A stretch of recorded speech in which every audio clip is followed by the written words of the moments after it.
an important topic: innovative business and investment approaches to address the evolving future digital requirements of the cables, and more. So we're going to talk about this, and I'm more than happy and honored to have the senior experts here next to me discussing this, and I'll give them a quick minute to introduce themselves. So, Matthew, if I may start with you. Yes, hello, I'm Matthew, President and CIO of ISP Wholesale Networks, and I cut my teeth in telecoms deploying fiber optics in India, of all places. Wow. Yeah, Wow. what a market. And then it just kind of escalated from there, really. And now I gallivant around the world doing this sort of thing. Okay, thank you and welcome. Duncan. Hi, Duncan Clubb from Cambridge Management Consulting. I think in this panel I represent the requirement because I'm helping people build out digital infrastructure, and there's so many changes going on at the moment. I think it's going to be an exciting sort of near future for our entire community. So that's my role here. Okay, thank you. Plus, you bring the helicopter view. Whatever operators, ISPs, or whatever tell us, if it's true or not, right? Well, I hope so. Anyway, Shamil, please. Yeah. Hello, everyone. Shamil Gabitov, China Unicom Europe. I'll be speaking mainly from carrier perspective, mainly covering about how we operate the cables and what future is ahead of in terms of the demand and the diversity and all of that. Okay, and thank you very much, Unicom Unicom Europe, for sponsoring this session. So thank you so much. So Shamil, I know you're going to do a presentation, right? Yeah, just using this opportunity just to go a little bit through what we currently stand for and what opportunities we have and what infrastructure we have built. Just a very, very short presentation, which I'll hope to will set up the scene for the conversation. So the floor is yours. I think that's gonna be sure. Standing. Still good day. It's good to see you all here in this panel. I represent China Unicom Global, which is an international arm of China Unicom Group. China Unicom itself is one of the top 3 carriers in China. We do everything when it comes to connectivity for the whole sectors, business, retail, and enterprises and government as well. I'll just go through a few slides, which I thought would be relevant to the discussion. And basically using this opportunity to tell you a little bit more about the company. So we've been in the market for quite a while. We're one of the major player when it comes to subsea and terrestrial connectivity. There are a few areas that we focus on, and I'll talk through these during my couple of slides. And this is a general overview. So we're proud ourselves of building massive infrastructure across the world, investing in subsea cables and in terrestrial cables just to satisfy the demand that is coming from our customers, both in China and abroad. So our key focus is still will be revolving around serving the connectivity requirements in China because the market is still growing. We serve a lot of customers in China, and we've built massive infrastructure. China geographically a country which enjoys both subsea cable and terrestrial cable connectivity. So we've mastered both these domains by partnering with neighboring countries, building cross-border terrestrial systems, as well as being part of subsea cable consortiums.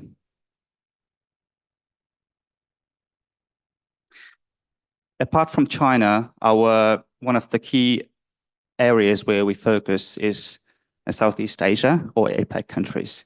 So why is that? Because these areas enjoy the highest level of Chinese communities or the connectedness towards Chinese content.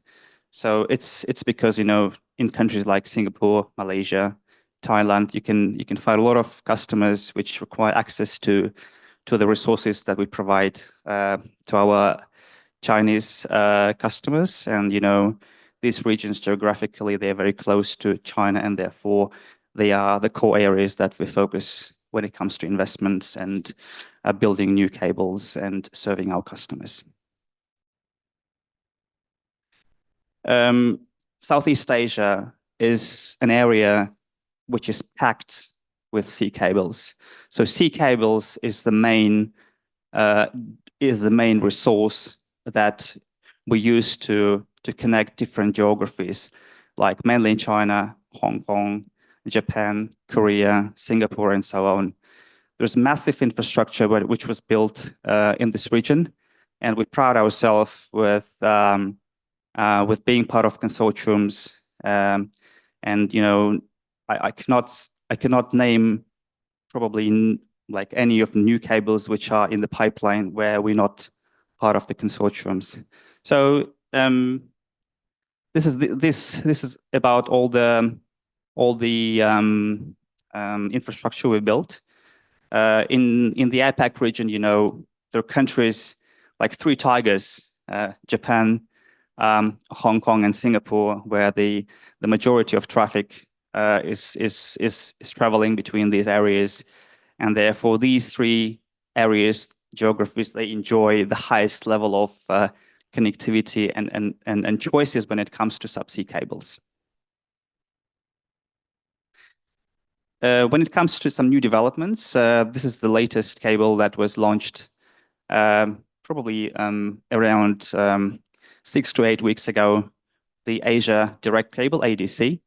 So it's a new cable that was built using the consortium model, and China Unicom is part of this consortium. So it connects different geographies in the APAC region, and it's I can confidently say it's a breather for the market, because we faced a lot of challenges last year when it comes to connectivity in the APAC due to numerous cable cuts, due to lack of capacity that we still struggle with, but we hope that ADC cable will help us to meet the growing demand from our customers when it comes to connectivity in the APAC region.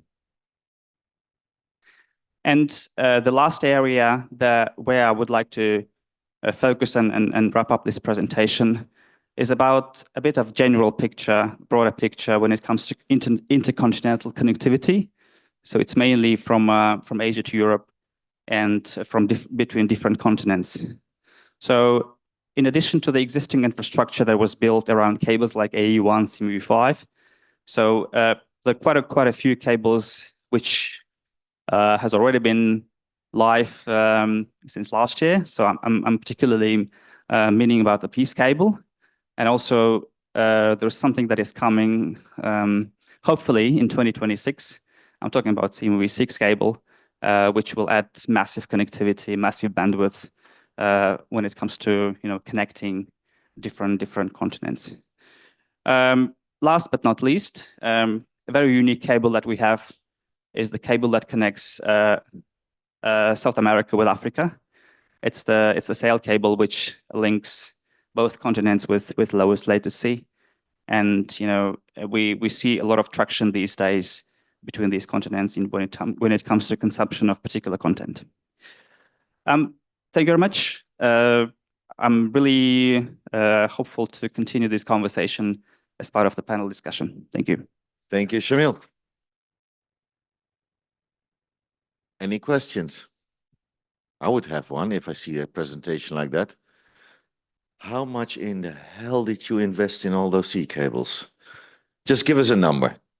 Because what people often do not know, they use their cell phone connectivity, everything is working. Yeah, maybe a bit satellite, there's something, yeah, 10% max. But everything goes over the sea cables. 99% of the traffic, 95% of the traffic, like estimate, there you go, goes via subsea cables, and some people like outside of the industry still think that they know pretty little about the connectivity of subsea cables. Nothing.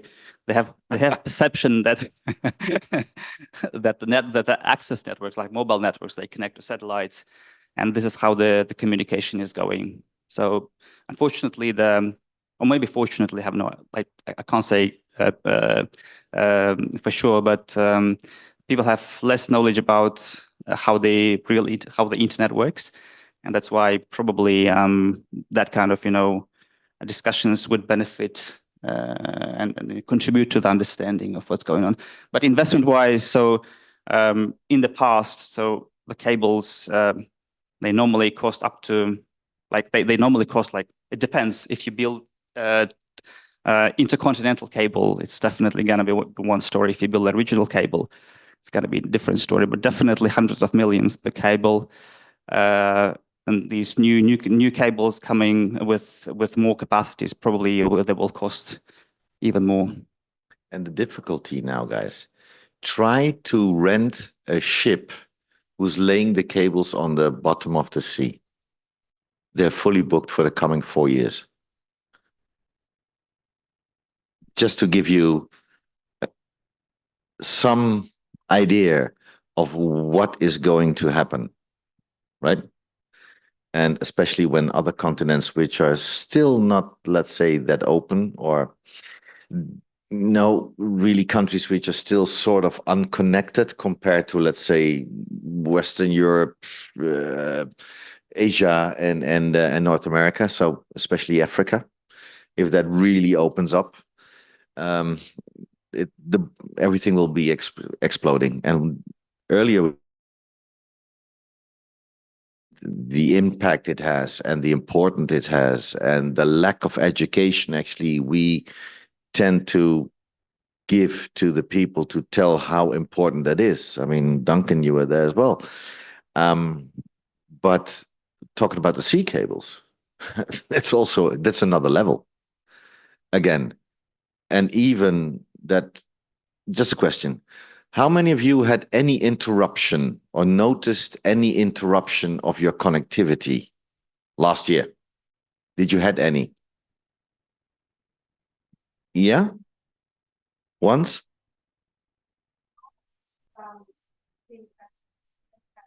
In different cables, like AE1 broken down. No, what I mean as a consumer, as you personally, did you notice any connectivity the connectivity was not working? Because normally it does. And that's what I'm trying to tell you, because it just goes on. And we think it's like the sun will come up every morning, right? Sometimes it's gray, but it will be light, right? Automatically, for free. No way. There is no such thing as a free lunch. And the investments which go into, let's say, part of our telco, right, value chain, because we've talked about one part, landing station data centers, that's another part, right? And then we have the connectivity part and the IP over it and the bandwidth and the IRUs and what have you, until the user, right? And the application layers and whatever. So it is our necessity to have. And it is full of respect for the operators who put so much money, and investors. And we have one sitting here, that Mr. over there. And investing so much money actually into our connectivity by the end of the day. It's just sometimes just good to stand still and to realize it, what impact it has, what investments come with it. And I think as an opening statement, we should educate the people by telling what's behind all of this, not in detail because it's probably boring, right? But by the end of the day, it is very important what we have, and I thank the investors, I thank the operators, I thank everybody in the industry who contributes actually to, making sure that connectivity is there for everybody. But the only message I have, we still have to connect the unconnected countries or the landlocked countries, because it's easy if you live on the seaside, you have you pay a little bit, you get a nice landing station, and you're up and running, right? Sort of.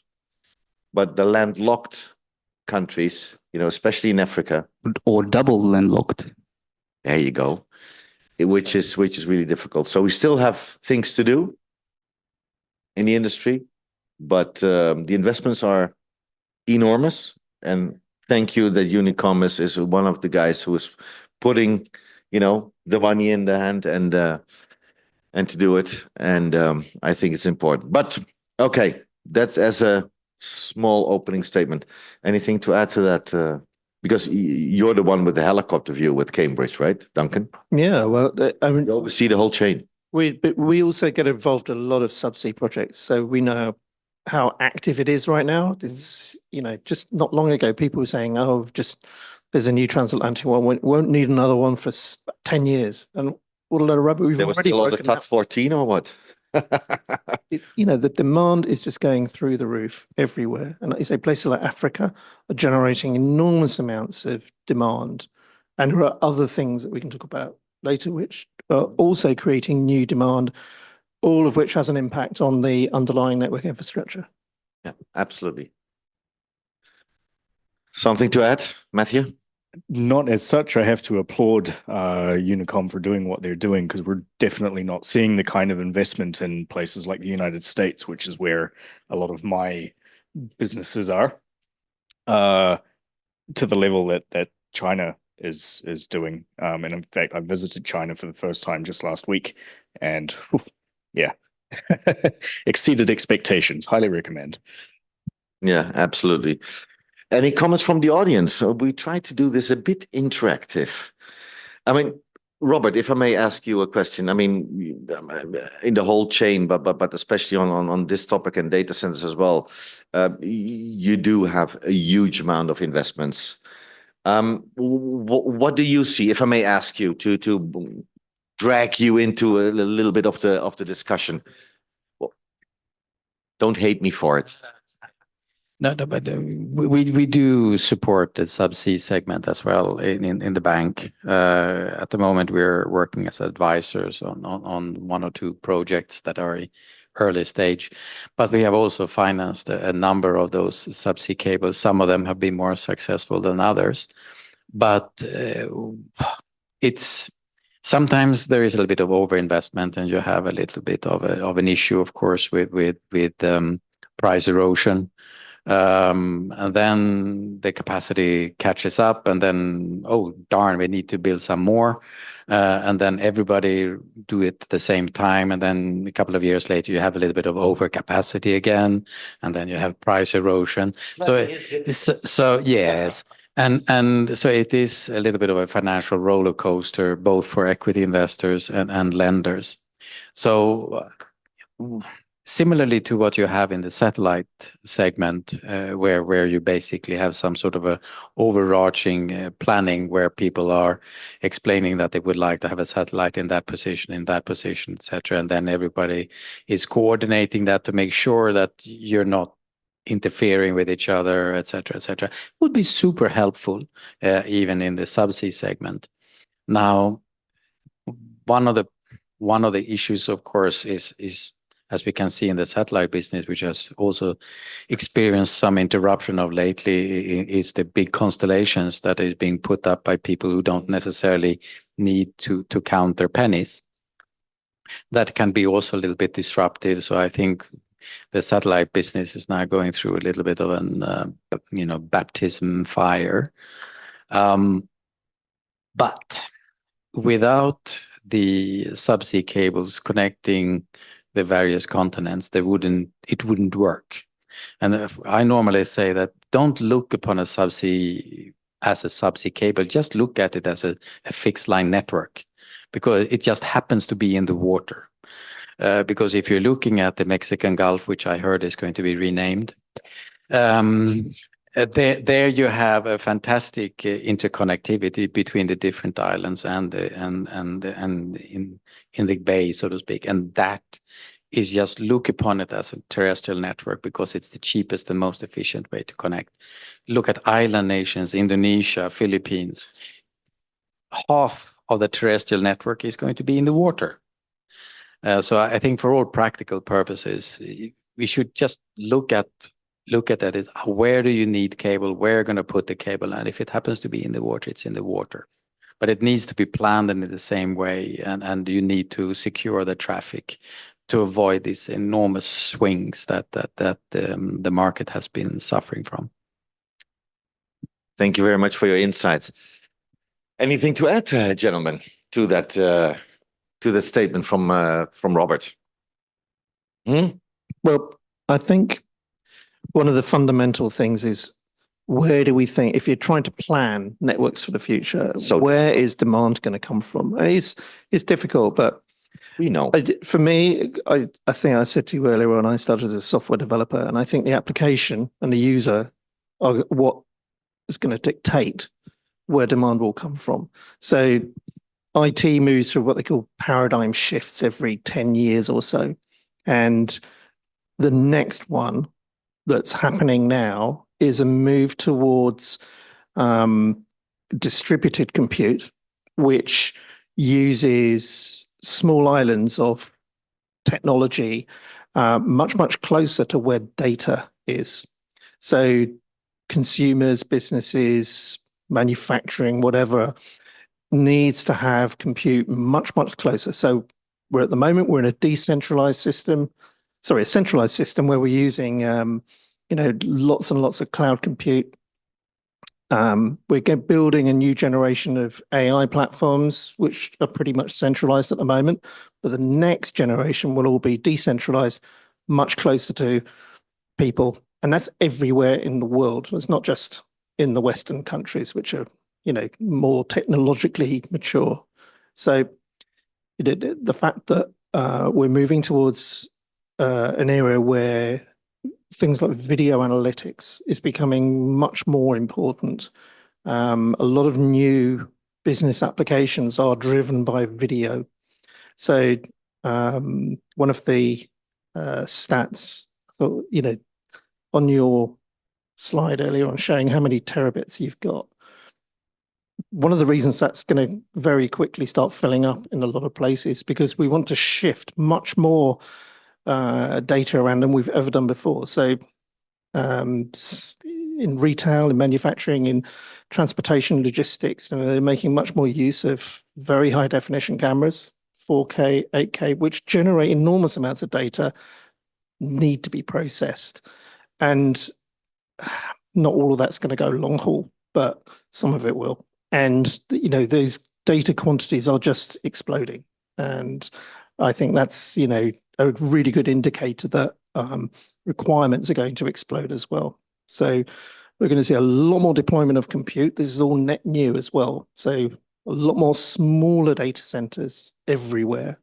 And then a lot more requirements for connectivity. A lot of it needs to be low latency as well. So it's going to move towards a much more mixed environment than it is right now. Absolutely. You mentioned, Duncan, you mentioned AI quickly. So what is the role of AI and automation and advanced monitoring in enhancing cable efficiency and the lifespan? Maybe Shamil or Matthew, you want to? Well, I think It's a mouthful with the questions. There's actually 4 questions, so Yeah, well, I think with dynamic routing and being able to scale or descale your bandwidth and your requirements using AI, I think is a genuinely interesting move. Something that I've wanted to implement for quite some time. In addition to which, bringing things like AI closer to the edge, I think is going to change the game substantially. And with the new Absolutely. that's just been released, I think that's about to happen very, very quickly. Yeah. All right. Shamil? I think like AI has a very direct impact onto the industry. So on one hand, we see that there's a huge spike of traffic which is generated by AI, and that demand needs to be satisfied. At the same time, the industry itself will use the benefits that AI brings with all this advancement, with technological advancement to the cable industry. So we see already that AI is used to in a lot of analytics and a lot of, to generate a lot of data about the cable maintenance, just to, improve the performance of the cables. So all these, factors, they contribute towards the cables being more efficient. So I think it's a double-edged sword, or maybe it's a win-win. So AI helps the industry to generate more traffic and to keep the industry moving. At the same time, we enjoy the AI, the benefits that AI brings towards the cables and towards the fibers and towards making them more efficient. All right.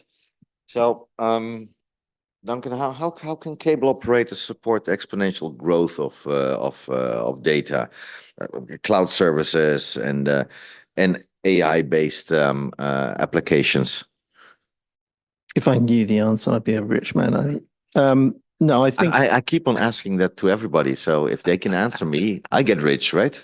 But no, so there's a few things happening that are worth bearing in mind. First of all, look at the way that technology leaps in various geographies. Africa, we've all been talking about it because it's actually, Africa's a really good place for adopting new technologies ahead of the rest of the world.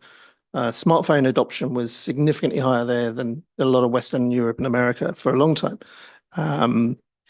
And I think we're going to see a big leap in especially terrestrial capacity, because like you're saying, the landlocked countries are becoming more and more important. And Africa is such an enormous place that it is going to require a whole new load of land infrastructure as well as, landing stations for the subsea stuff. But I think, again, it's about understanding where the drivers for data are and how they're going to change. And that is, what I think is going to, those are the things for investors and operators to monitor.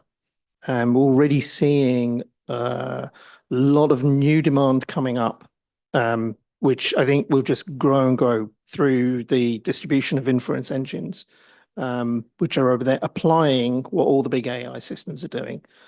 And that, I can't see that stopping in the near future. So, those are the things to monitor. I think as well, the world is becoming a lot smaller in many ways. So what used to just happen in Europe and America and parts of the Far East, and that's happening everywhere. All right. Matthew, how do we balance, the scalability, sustainability, and cost efficiency for future digital infrastructure? What's needed? Big question. You'll be rich, right? Potentially. Potentially, yeah. I mean, adopting the methods used by companies like Amazon and Netflix and so on and so forth, again, bringing things closer to the edge so that effectively you're not putting so much strain on the terrestrial or subsea infrastructure. I come from New Zealand, and historically we only had the Southern Cross cable. We now got the two cables. But I think, part of that is because of, Vocus started allowing traffic to Sydney to be treated as domestic. New Zealand built its national fiber network, and the traffic. Telstra was nice. Is that what you're saying? Say again. And Telstra was nice? Telstra's never nice. Never, not so nice. No. But nevertheless, they're not in the audience. Traffic from New Zealand just kind of exploded in a big way, because fiber optic became available to 98% of the population in a relatively short span of time. And so, yeah, as a result, we were putting a lot of our dependencies on POPs in Sydney and Brisbane and so on and so forth in order to get that traffic that we needed. And now they're finally starting to bring it back sort of more locally because there's just not enough. We need to get a third cable, but everyone sits and looks at us and say, well, your market's too small. We don't want to build anything. Is it too small? arguable. Mwah! Arguable. Yeah, It's sure. arguable. You know, there's this thing called Jevons paradox, which is the more efficient you make something, the more heavily used it gets, and therefore the less it becomes available. And a good example, an analogy is the more lanes you put in a motorway, the busier it becomes. Same with cities. So, you know, despite the fact that we're making our systems more edge and distributed and we're taking load away, all that's going to happen with that is it's going to increase demand for subsea, for major terrestrial. The demand always heads in one direction. Mhm. No, and plus, I mean, you know, of course, arguable. You mentioned the investment, but it's not only the money. There's also something like social responsibility, because it's, I mean, you know, connectivity is there.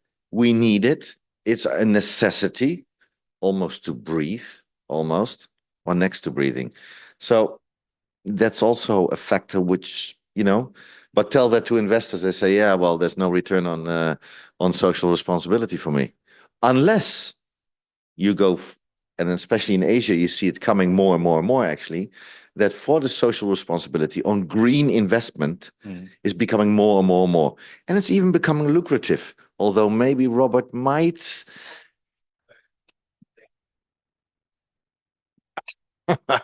Of course we do. No, so that we should factor that in, I guess, right? Okay. Should, but it's hard to argue with the economics, you know.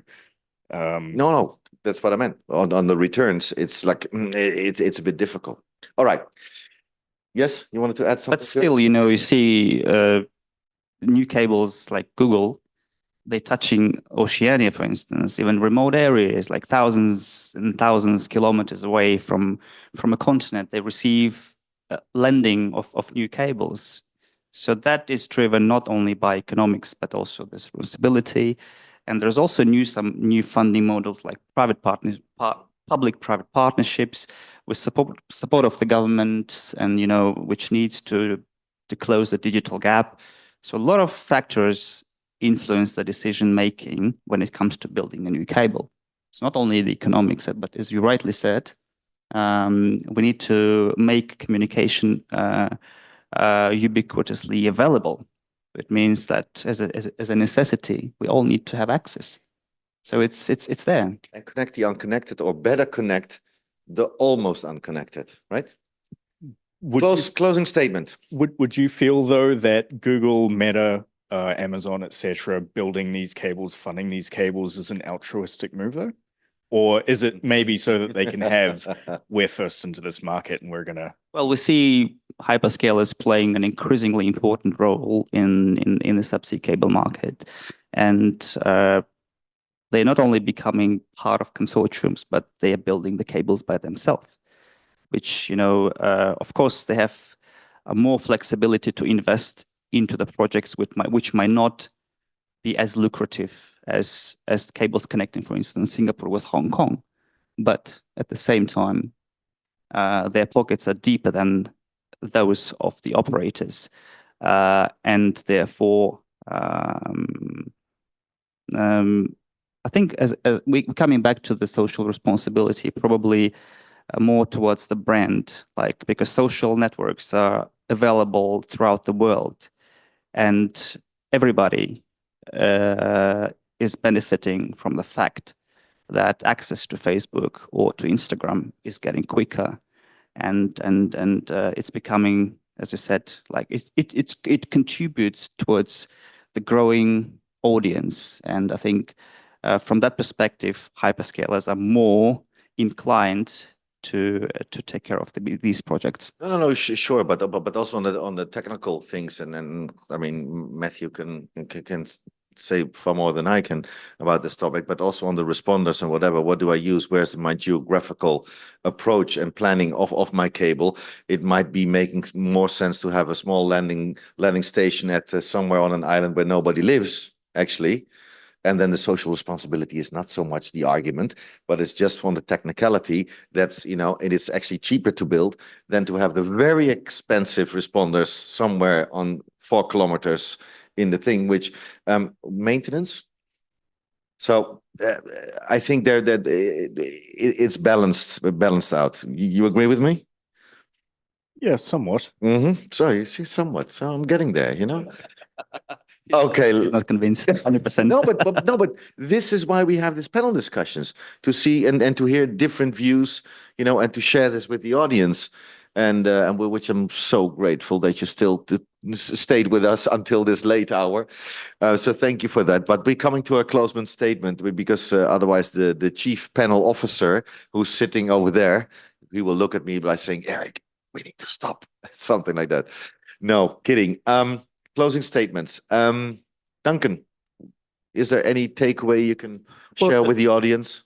So look, I think, you know, the IT world where I come from, we're moving to a distributed environment, and perversely, that's going to put even more strain on the global networks. So that's all I see for now is growth. It's huge, and it's going to carry on for a long time. Okay, thank you, Matthew.